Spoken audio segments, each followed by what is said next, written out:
faces. Worst generation, cooking up a feast while he's turning through the pages. Theories that he's making, from showing it as sane, blocked in, analyzing, using observation. Yeah, observation. Rambling addiction.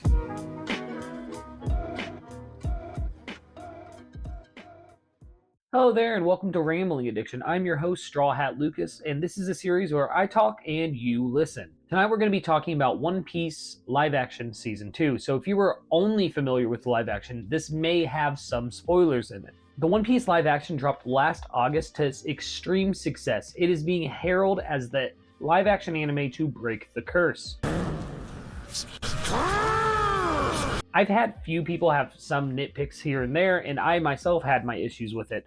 But nonetheless, it was a success, and I'm very excited to see where they go in season 2. And with filming beginning in June and One Piece Day coming up in July, it seems like we're probably going to be getting some more news on the second season soon, so I want to have my speculation out there before it comes. Pause. So to get it started tonight, let's go over how many episodes I think will be in Season 2 and what that episode layout will look like for the arcs of the Alabasta Saga, or Arabasta Saga. I don't know which pronunciation they're going to use. I know the fan base, it's kind of a toss-up. It's really a personal preference to if you use Arabasta or Alabasta. So let's go through these episodes. There's speculation that there's going to be more than just 8 episodes in the season like we got for season 1, but let's structure the saga as an 8-episode season first. To fit the entire Alabasta Saga into an 8-episode season, they would have to make Logtown and Reverse Mountain in that same first episode, then maybe end off Reverse Mountain in the second episode and go into Whiskey Peak and do all of the events of Whiskey Peak in episode 2, which just sounds like such a rushed mess, if I'm being honest. Episode 3 would be Little Garden, and then it comes down to, can you fit all of the events of Little Garden into one episode? I really don't think you can, but we're going to be doing the rest of this list as if you could or if you couldn't, so there's going to be like 2 possibilities basically. Why am I making this so confusing? You are really dumb, for real.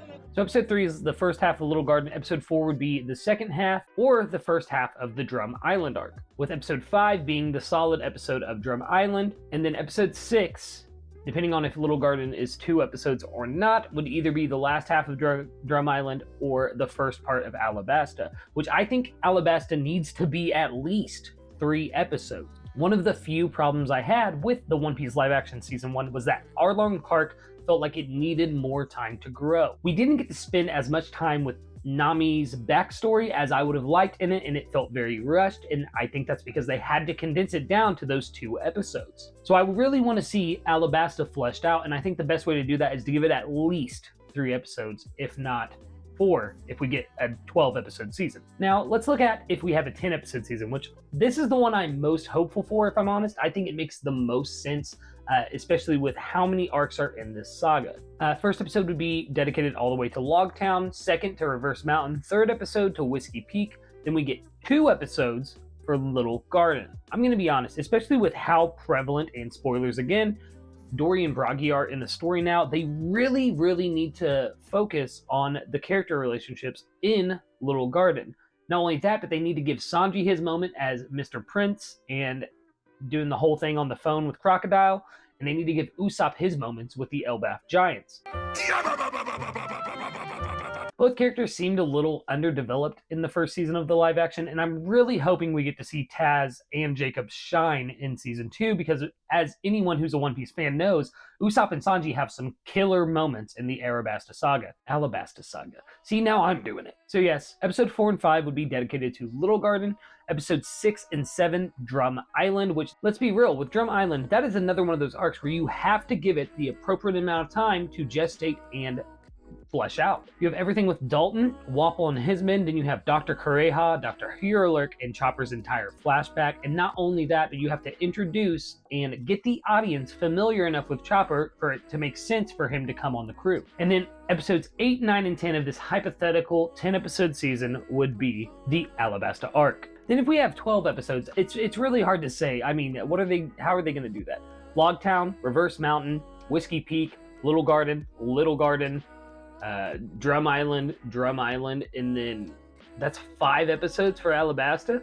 Actually, yeah, give me 5 episodes of Alabasta. I wouldn't mind that. Or even 4 episodes of Alabasta and 3 episodes of Drum Island. Like, that would be cool too. Please, Matt Owens, please. Next thing I want to talk to you guys about are the rumored castings for some of the major characters that will be introduced in this arc. Now, we did get a casting call recently calling for castings for Vivi, Robin, Miss Valentine, Mr. Five, Smoker, Tashigi, and Crocus. My name is Crocus, and I'm the lighthouse keeper of the Twin Capes. Now, I'm not going to go into like the specifics of what they want for each character or anything like that, but what I'm taking away from this casting call is they may have actually already casted some of the bigger parts for the season, such as Crocodile, Chopper, the rest of Baroque Works, Mr. 2. We're going to get to Bon Clay, don't you worry. Let's get into the rumored casting for Nico Robin. Now, remember a few months ago, we heard about a young woman named Erin Maloney, whose name was going to be thrown around for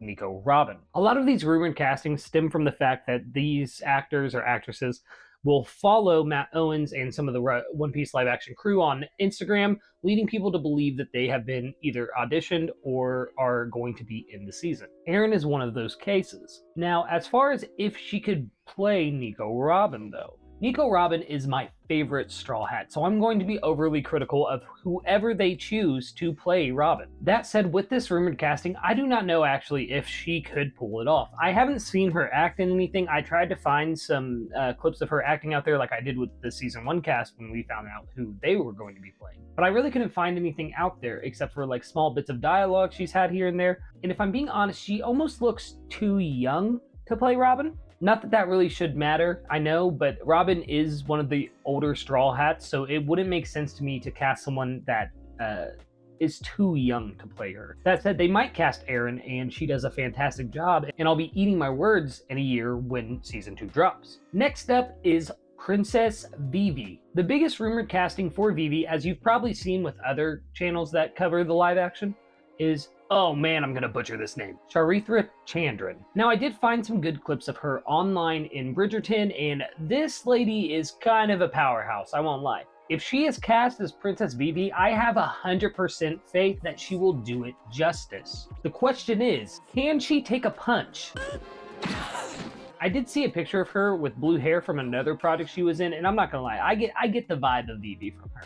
With Vivi, I think the most important aspect of her character that whoever they cast has to nail is that sense of responsibility. Anyone who is familiar with the character of Vivi knows that she has a lot of pride in her homeland and wanting to see her homeland be the flourishing country that it once was. I think if we can get an actress who can hit that and hit the emotional beats necessary for not only Vivi's scenes with the Straw Hats, but her goodbye to the Straw Hats, we'll be in clear waters. Next up, we have the one, the only, the big bad of this season, Sir Crocodile. Boogie water. The only rumored casting I've seen for Crocodile is Joe Manganiello. I don't know if I said his name right. He played Slade Wilson in the DCU for like 2 scenes. He was also in True Blood. That's where I knew him from. The guy's a good actor. I don't see a problem with him being Crocodile, but at the same time, it's one of those things where it's like, I have to see it before I make an opinion on it. And I'm going to try to avoid fan cast for this video, except for when it comes to Crocodile and another character. I think the best choice for Crocodile is Marwan Kenzari. If you're not familiar, Marwan Kenzari was the live-action Jafar in Aladdin, and while that movie wasn't the best, my man killed it as a villain. I think that he'd make a great Crocodile, not only because he can play a villain well, but he just, if I'm being honest, he looks the part. My man is menacing when he needs to be menacing, but could be a hero as well. And if you remember, in the Alabasta saga, most of the people of Alabasta thought Crocodile was a good guy, and I think he could pull it off very, very well. Next up on the rumored cast list is Tony Chopper, the Doctor of the Straw Hats. The only rumored casting of this that I've heard is Cameron Crovetti, who plays Homelander's son on The Boys. I don't know how I would feel about this, honestly. The kid's a good actor. Like, I'm not gonna, like, it's hard to find good child actors, but that kid can act. And I think that if given the chance, he could do really well as Chopper. But that leads us to a whole nother conversation of how do they do Chopper? And I am going to go off on a tangent here for a little bit. I think a lot of people are like, it's gonna be full CGI, or it's gonna be this, it's gonna be that. Hear me out. The best way to do Chopper would be a Muppet. And I hear what you're saying, StrawHatLucas, what? But if they could get the Jim Henson Company to make a Muppet for Chopper and then use CGI to enhance its movements and the way it looks so that it seems more like a living creature, I think that would be one of the cutest ways to bring Chopper to life. Another route they could go is full CGI Detective Pikachu, which would also be adorable, but could also lean into Uncanny Valley territory. No, God! I think Chopper is going to be one of those hot button issues for season 2 of the live action, and I'm really excited to see what they do with it. I also want to know what you guys think in the comments below. Like, how do you think they should do Chopper? Honestly, because I'm telling you guys, Muppet is the way. So next up is Bon Clay. Now, for you, those of you who know, you know. Bon Clay is the GOAT. He is Nakama for life. He is one of the best adjacent Straw Hats in the entire story, and they need to nail his casting. I've not heard any rumored castings about Bon Clay, really. There was one a few months ago, but I can't even remember who the person was. So I'm going to give you guys who I think should play Bon Clay, and that is Robin Lord Taylor. I won't even lie, this is not an original thought of mine. I found it on Reddit while I was doing some research for this video, and I just see it, guys. I won't lie, I'm very familiar with Robin's work. He was the Penguin for all the seasons of Gotham, and my man was probably the best on-screen adaptation of the Penguin besides Danny DeVito. I don't know, I think that he would fit Bon Clay's energy fairly well. If you look at anything from his interviews to his behind-the-scenes work for Gotham and then his work on Gotham, being that villain turned hero would just be perfect for him. Not only that, but one of the best parts of the live-action One Piece is the fact that they are not going for huge big-name stars. This man is not an A-lister. He has not worked more than just television, really, and he would be perfect for the role of Bon Clay. Go watch some interview with Robin Lord Taylor and tell me that that man is not perfect for Bon Clay. In closing, there are a couple scenes that I need to see in the Alabasta saga. Obviously, we need the moments between Ace and Luffy, which don't even get me started on Ace. I don't even want to think about who's going to play him. Hashtag Tony Revolori for Ace. But the scene I need to see more than anything in Alabasta is a scene that I joked about earlier, and that is Luffy striking Vivi. Hold up. Now, I don't want people to think like, oh, he wants to see a man hit a woman. What's up with that? It's not like that at all.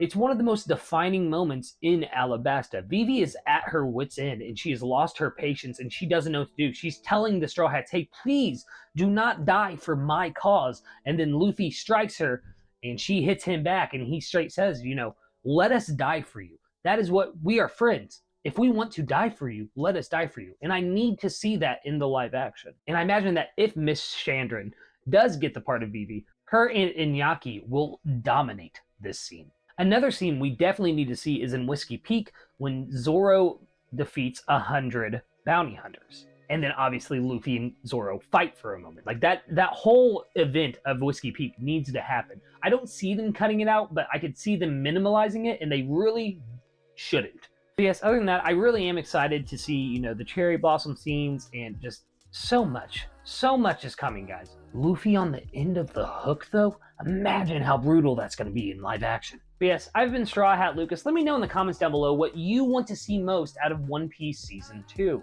As always, like, comment, subscribe, do all the YouTube stuff, and we will see you guys next week for another episode of Rambling Addiction. And until then, make sure that you have a wonderful, wonderful night.